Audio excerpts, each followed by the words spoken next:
안녕하세요.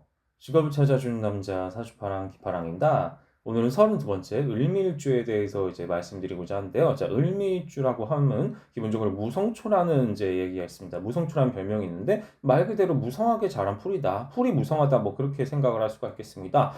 왜 그러냐면요. 이제 을미일주 같은 경우는요. 어떤 이제 그런 미토란 여름 토양에 이제 깔고 있는 그런 풀이다. 그렇게 생각을 할 수가 있겠는데요. 근데 이제 그게 뭔가 지장간에 있는 어떤 을목이 또 여기 있습니다. 미토에 이제 을목이 또 있고 되게 뭐 미토 가운데서 뭐 되게 여러 가지 또 잡초들이 많아요. 그렇다 보니까 여기에서 무엇이다? 되게 풀이 무성하게 이제 자라게 되는 이제 그런 의미가 있겠다. 뭐 이렇게 이제 생각을 이제 해보시면 좋을 것 같습니다. 자, 그렇다면 이제 을미일주의 뭐든지 일지 같은 경우는요 이제 토양이라고 했잖아요. 토, 그러니까 목극토가 되겠죠. 목극토. 자, 목극토가 되겠는데, 자, 그렇다면 이제 을목의 입장에서 이제 미토는 이제 뭐 기토잖아요. 그럼 기토는 뭐죠?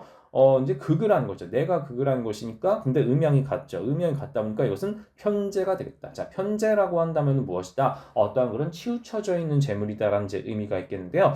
이것은 이제 달리 말하면 되게 유동자산 쪽을 이제 의미한다고 생각을 하시면 되겠습니다. 유동자산. 그러니까 뭐라 그래야 되죠? 편재 같은 경우는 되게 좀 뭔가 많이 오가요. 되게 크게 오갔다가 크게 빠져나가는, 그러니까 약간 뭐 좀 약간 자극성이 좀 어느 정도 있고요. 이제 이 사람 을밀주가 이제 선호하는 파트너 상의 경우는요, 좀 뭔가 약간 스케일이 좀 큰, 크게 사업을 하는 약간 그런 느낌에 좀 가깝습니다. 그렇다 보니까 멋있다. 약간 보여주는 뭐 그런 스케일이 좀 크면서 좀 화려한 느낌을 어느 정도 또 선호할 가능성이 있겠더라. 이제 눈에 보여지는 부분들 좀 외모라든가 어떠한 뭐 직업이라든가 뭐 이런 부분들을 좀 따질 가능성이 좀 어느 정도 있다. 뭐 이렇게 이제 생각을 할 수도 있겠습니다. 그런 측면에서 어쨌든 눈에 보여지는 부분들을 되게 중시하는 그런 것이 이제 좀 편제가 되겠더라. 그래서 이제 뭔가 그러면서 또 약간 나한테 좀 잘하고 나를 좀 약간 즐겁게 해주는 그런 측면도 좀 어느 정도 있어야 되겠습니다.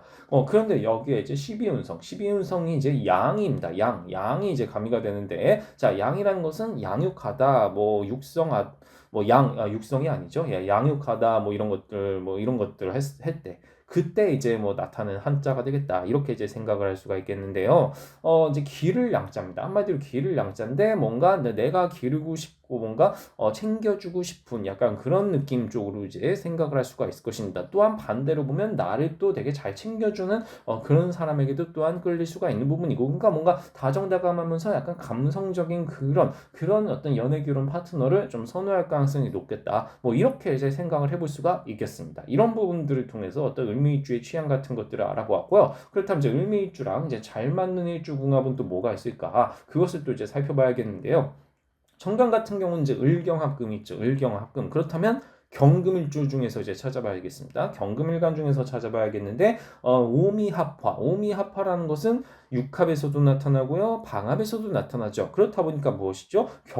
경월주랑은 정말 강하게 이끌리는 관계가 될 수밖에 없겠다. 경월주랑 기본적으로 일단 밀접한 관련을 맺고 있는 이제 그런 타입이 될 수가 있겠습니다. 예, 그런 측면으로 생각을 할 수가 있겠고, 자, 삼합으로 봤을 때는요, 어떤 이제 그런 해묘미 삼합이 있기는 한데 이제 묘목 같은 경우가 경금이랑 뭐 연결이 되진 않죠. 연결이 되진 않다 보니까 뭐 이 부분은 크게 상관이 없겠더라. 자, 이런 부분들을 잘 기억해 주시면 좋겠습니다.